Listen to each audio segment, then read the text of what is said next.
Hi! Welcome back again dito sa Big James TV.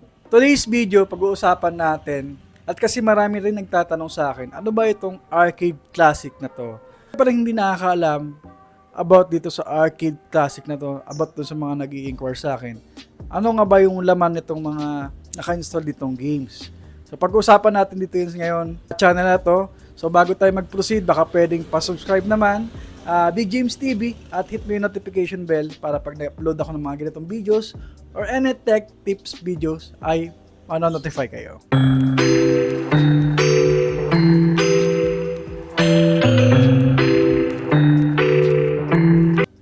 Anyway, 2025 na. Ano ba meron dito sa arcade classic machine natin na binebenta ko? So commonly question to dito sa mga inquiries ko para magkaroon kayo ng idea. So ginawa na natin ng videos. So itong arcade classic machine natin, this is modern design. So way back 90s or 2000, kung napapansin yung mga arcade machine before is malalaki yung TV, medyo mas malapad siya. At yung TV is yung hindi pa ganun ka clear kasi compare sa TV natin ngayon, flat na siya. Compare before is yung mga kuba pa. And maliliit pa yung TV ng mga arcade machine. So, itong mga build kasi natin dito sa Gigabits Tech or yung sa page ko, ginawa ko kasi siyang light and slim compact. Pero, yung design is hindi pa rin nagkakalayo. Kumbaga, dito kasi sa design natin. So, start tayo sa design. Ginawa ko siyang slim. So, mas manipis yung likod. And, mas malaki yung size ng TV. So, this is 32-inch TV nga pala. Tapos, yung fit ng TV sa screen ay nakafit pa rin siya. Compared sa mga ibang build na nakikita nyo sa marketplace, ay nakahang lang siya. Ito, kahit tok-tokin mo ng itong TV na to, hindi siya magagasgasan or mababasag yung TV kasi protected siya ng acrylic. Sa iba naman ginagamit nila yung glass kasi mas matibay ata. Yun nga lang, mas prone siya sa babasagin. Ito kasi, matibay rin naman tong acrylic, hindi siya basta-basta nababasag. And kasi sa way back sa all this, nakafit din naman yung TV ng mga arcade machine. So, ganun pa rin yung design ng arcade machine ng fitting ng frame. And then, sa quality naman ng arcade buttons, ay hindi naman siya naiiba doon sa mga before na build. So, may mga na-update lang, nagkakaroon lang siya ng ilaw. Pero, way back 90s, meron talagang ilaw yan. So, depende na lang dun sa builder. And then, sa sizes kasi, kung napapansin yung mga size ng mga arcade machine nun is parang 19 inches or to 20 inches lang. So, yung mga build ko ngayon is mas malalaki. Nag-range siya 32 inches hanggang 50 inches. So, depende yun dun sa mga client na nag-request ng gustong ganung kalaki. And about naman sa games, kung ano nga ba talaga naka-install dito. So, yung mga naka-install dito from 80s, 90s game. So, actually, meron pa nga 2000 kasi mas updated na itong mga naka-install dito. Compared do sa way back 90s, is mga games talaga 80s or 90s lang talaga. Dito sa games na naka-install lang yun dito is mas nadagdagan at updated. So, pakita ko sa inyo example. So, para makita nyo rin kung ano yung laman talaga ng mga games na naka-install dito.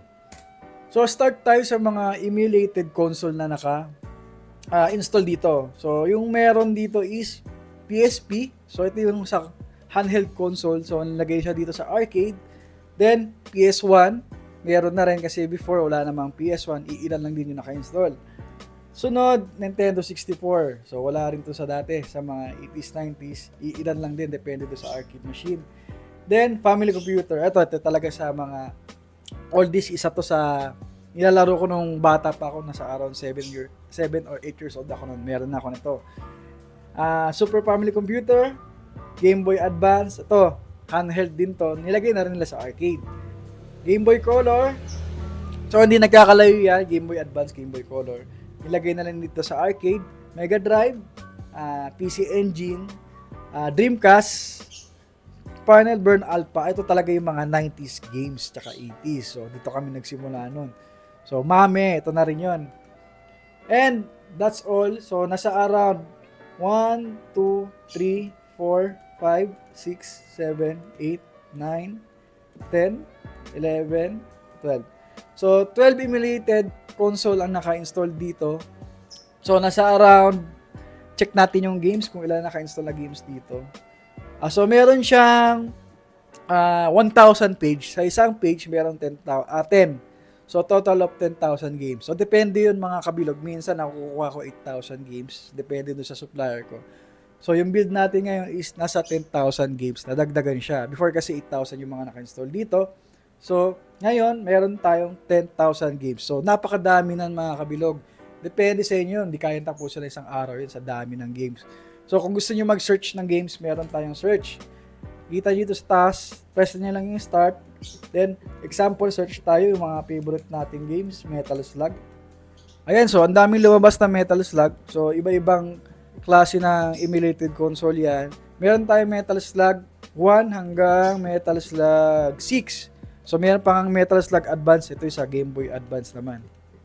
So, nagtatanong naman kung paano nga ba gamitin ito. So, these setups nga pala is for business. Anyway, pwede mo rin siyang gawing pre-play kung gusto mo lang siya sa bahay. Ipi-play setup mo siya para hindi mo na siya hulugan. So, every time na i-open mo siya, diretso na siya laro. Ito kasi request ni client dito is business. So, pwede ka na mamili at hindi ka pa naguhulog. Ngayon, para makapili ka, kailangan mo lang siyang hulugan. Example tayo, meron tayong 5 pesos. So, ang default time nga pala nito, piso, 3 minutes. So, pag naghulog tayo ng 5 pesos, lalabas yung sa time niya is 15 minutes. So, minumultiply na niya. Ngayon, pwede na tayo mamili ng games. Try natin itong Marvel vs. Street Fighter. Then, tsaka na siya papasok. So, ganun lang naman siya gamitin. Napakadali lang naman. And then, once nakapag-abila kayo, meron naman siya instruction sa harap kung paano mag-exit. So, nakalagay dito, to exit game naman, may pressing, press and hold 3 seconds yung start. Ayan. Then, lalabas to. Below left screen, ayan, nakita nyo yun. So, isa pa. So, press B naman. So, may format naman siya, A, B, C. So, press mo tong B. Ayan. So, babalik na siya sa mismong home menu at pwede ka nang mamili ng ibang game. And, yung function nga pala nito, yung instruction na nandito sa baba is sa home menu lang. Kasi pagdating sa ibang mga games, hindi lahat A, B, C, D, F yan. So, sa dami kasi naka-install ng games dito, hindi ganun yung format. Sa mga nagtatanong kasi commonly sa akin yan. So, kailangan nyo lang kapain yung mga buttons kung ano yung mga function. Halimbawa, yung talon, barrel, bomba. So, kakapain mo lang naman yan. Kasi 6 na buttons lang din naman yan. So, ganun lang siya gamitin mga kabilog. Napakadali, napakasimple lang. Kung gusto nyo balikan, ma-experience yung ganitong arcade games ng 80s, 90s at pina-advance na siya ngayon at pina-upgrade. Message lang ako si Gabit Tech or si Big James TV. Ako to yung nakakausap nyo ngayon or nakikita nyo sa channel. Pag-usapan natin kung ano gusto nyong ipalagay dito na karakter na sa side, sa front, or mga logo nyo sa business kasi more on entertainment talaga siya. Mas maganda siya i-partner dun sa mga place na pang-entertaining talaga like bar, resort. Kadalasan yung kumuha sa mga bilyaran. So, isa to sa mga patok dun sa mga malaro sa mga tao pagka meron kayo mga ganong business. At siguro mga kabilog, hanggang dito na lang at hope na marami kayo natutunan sa video sa to kung ano nga ba itong arcade machine classic natin. So don't forget to subscribe to the channel para updated kayo sa mga next videos na ilalabas ko. Kita-kits na lang sa mga next videos natin mga kabilog and salamat sa pag-follow at subscribe dito sa channel. Alright? Peace out!